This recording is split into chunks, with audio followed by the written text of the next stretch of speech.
ارے دنیا کیا کہے گی کہ خلیفہ وقت نے اپنے بیٹے کا رشتہ ایک بیوہ کی عورت سے، ایک بیوہ کی بچی سے کر دیا. دنیا کچھ بھی کہے، ہم کو کیا کرنا ہے؟ آپ رشتہ طے کر دیجیے. آپ ہمارے ابا ہیں، ہمارے والد ہیں، ہم آپ کی بات مانتے ہیں.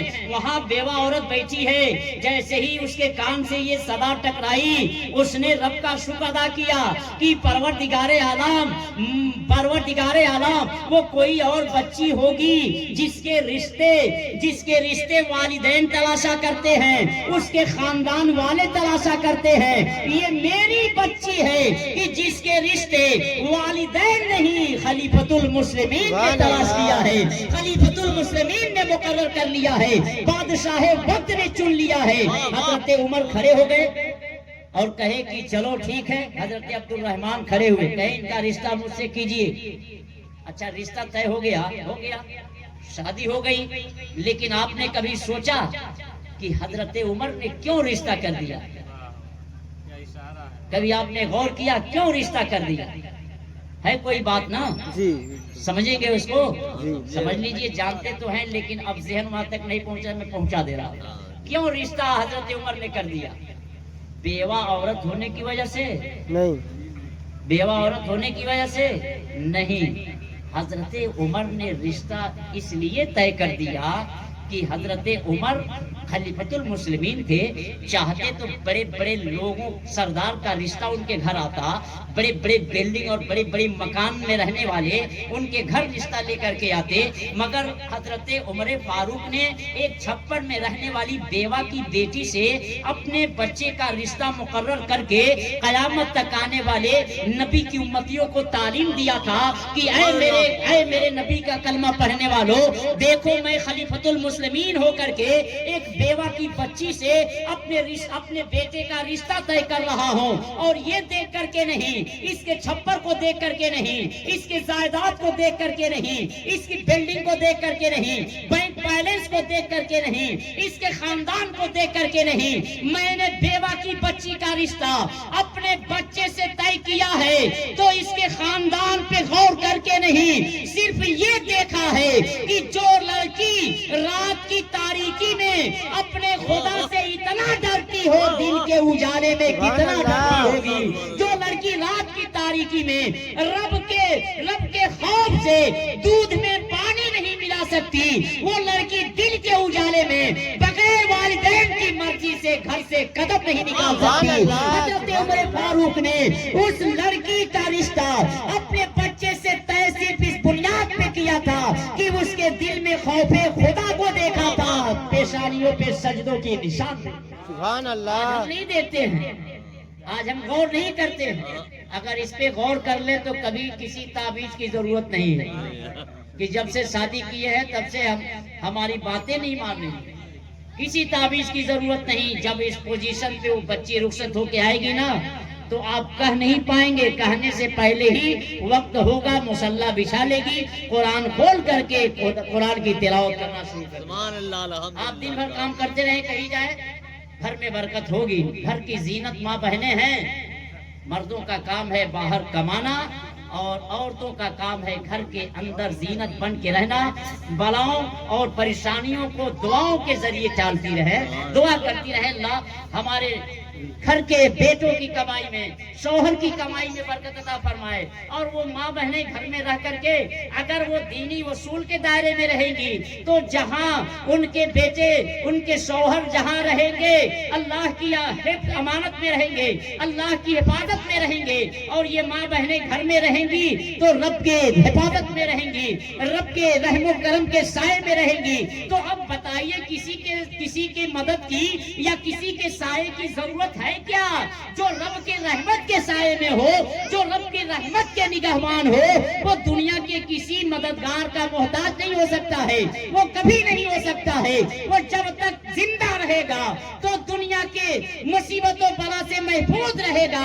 دنیا چھوڑ کے جائے گا تو نبی کی شفاعت کا حقدار بن کے جائے گا.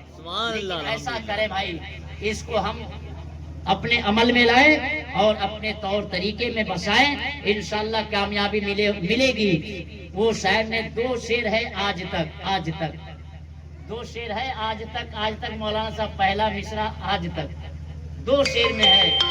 ایک شعر وہ ہے کہ آج تک براہیم شاہو ایما پیدا.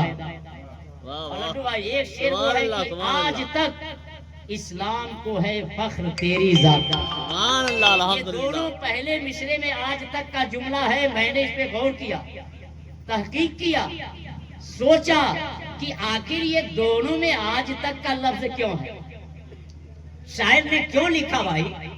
تو جب پہلے غور کیا کہ آج تک اسلام کو ہے فخر تیری ذات پر, تو جب میں نے اس پہ غور کیا کہ انسان کو خوشی ہوتی ہے کہ اللہ نے ہمیں مذہب اسلام عطا کر دیا, اور مذہب اسلام کو خوشی ہوتی ہے کہ بچانے کے لیے حسین عطا کر دیا. اسی لیے شاعر نے لکھا ہے کہ آج تک اسلام کو ہے فخر تیری ذات پر, یعنی یہ مذہب اسلام فخر کر رہا ہے, ہمارا دین فخر کر رہا ہے کہ حسین نہیں ہوتے تو ہماری آبرو کون بچاتا, ہمارے چاند چاند کون لگاتا, لگے ہوئے دھبے کون دھلتا. اور دوسرا شعر جو ہے آج تک ابراہیم شاہو ایما پیدا, شاعر نے حالات کو مد نظر رکھتے ہوئے لکھا ہے کہ آج ہم احساس کمتری کے شکار ہوتے ہیں, آج ہم احساس کمتری میں ڈوبے ہوئے ہیں کہ ہمیں پریشانیوں سے نجات کب ملے, ہمیں سکون کب ملے, ہمیں راحت کب ملے, ہمیں اطمینان کب ملے. تو اگر اطمینان چاہتے ہو, سکون چاہتے ہو, راحت چاہتے ہو, بلڈنگ میں رہ کر کے اگر اطمینان کی زندگی گزارنا چاہتے ہو تو دنیا کی زندگی اطمینان و سکون کی زندگی گزارنے کے لیے بلڈنگ کی ضرورت نہیں, پنکھے کی ضرورت نہیں, اے سی کی ضرورت نہیں, کولر کی ضرورت نہیں. دنیا کی زندگی کو بھی گزارنے کے لیے اگر اطمینان چاہیے تو دل میں مصطفیٰ کا عشق چاہیے, ایمان کی دولت چاہیے. اس لیے کہ یہ عشق مصطفیٰ ہی کی بنیاد تھی کہ حضرت ابراہیم نے نعرے نمرود میں چھلانگ لگا کر کے بتایا کہ دیکھو چھلانگ لگانا یہ ابراہیم کا کام ہے, نعرے نمرود سے بچانا ابراہیم کے خدا کا کام. سبحان اللہ. اب بتائیے, تبھی تو شاعر نے دو شعر میں لکھا آج تک, آج تک. تو اس وقت تک اور جب تک دنیا قائم رہے گی تب تک یہ ہمارا مذہب فخر کرے گا حسین کی ذات پہ. اور آج تک جب ہمارے دل میں ایمان کی پختگی ہو جائے گی, ایمان تو ہے, ایسی بات نہیں کہ ایمان نہیں ہے, لیکن پختگی نہیں ہے. جس سے بھی سوال کیجئے کہے گا ہم مسلمان ہیں, کلمہ پڑھنے والے, لیکن پختگی نہیں ہے. آج بھی جو ہو براہیم سا ایما پیدا, آگ کر سکتی ہے انداز گلستہ پیدا.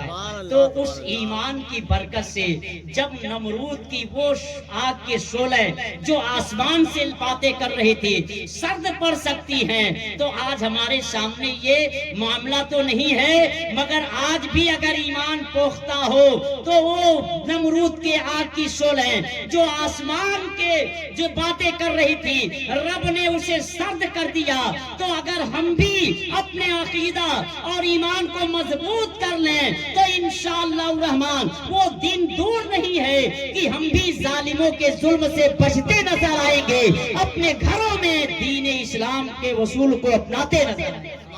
لیکن کریں تب, ہے تو سب سامنے راستہ, لیکن کرتے نہیں ہیں. پڑھونا جانے کا راستہ تو بالکل کلیئر ہے, اب کوئی الٹا چلا جائے تو کس کی غلطی ہے, راستے کی, جانے والے کی غلطی ہے. تو اگر ہم اپنے راستہ کلیئر ہے, اگر اس کو چھوڑ دیں گے تو راستے کی کمی نہیں, ہماری کمی ہے. میں دعا کروں گا رب کائنات کی بارگاہ میں نے جو آپ کا وقت لیا, زیادہ ٹائم لیا, آپ لوگ تھوڑا سا معذرت چاہیں گے کہ اس کو درگزر کیجئے گا, نہیں تو وہی حال ہوگا. ایک غلامی سپڑا صاحب حضرت